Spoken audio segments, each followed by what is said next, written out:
આંતરરાષ્ટ્રીય હિન્દુ પરિષદના doctor Pravin તોગડિયાની Ankleshwar JDC ખાતે મુલાકાત લીધી હતી. ઉદ્યોગપતિઓ સાથે શુભેચ્છા બેઠક કરી સૌનો પરિચય કેળવ્યો હતો. વ્યાપાર ઉદ્યોગ રોજગાર વધારવા હિન્દુ સુરક્ષા અને એકતા પર વિસ્તૃત ભાર મૂકવામાં આવ્યો હતો. શ્રી હનુમાન ચાલીસા કેન્દ્ર અને ઓમ શ્રી પરિવાર પ્રોજેક્ટ અત્યંત મહત્વના છે. કરોડો લોકો જોડાઈ રહ્યા છે, જેમાં જોડાવા પણ અપીલ કરી હતી. આંતરરાષ્ટ્રીય હિન્દુ પરિષદના સંસ્થાપક અને રામ મંદિર આંદોલનના અગ્રણી ડોક્ટર પ્રવીણ તોગડિયાએ અંકલેશ્વર જેડીસી ખાતે શુભેચ્છા મુલાકાત અને પરિચય પ્રવાસ કર્યો હતો.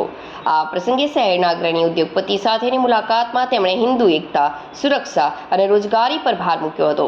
બેઠક દરમિયાન ડોક્ટર પ્રવીણ તોગડિયાએ જણાવ્યું કે હિન્દુઓના વ્યાપાર રોજગાર વધે અને સમાજમાં એકતા જળવાય તે માટે શ્રી હનુમાન ચાલીસા કેન્દ્ર અને શ્રી ઓમ પરિવાર પ્રોજેક્ટ અત્યંત મહત્વના છે. તેમણે સંગઠનના 14 વિવિધ આયામો જેવા કે રાષ્ટ્રીય બજરંગ દળ, India helpline, Hindu helpline, Ek Mutthi Anaj, Hindu advocate forum, blood for India, Rashtriya Mazdoor પરિષદ, રાષ્ટ્રીય વ્યાપાર પરિષદ વગેરેની માહિતી આપી તેમાં જોડાવા અપીલ કરી હતી.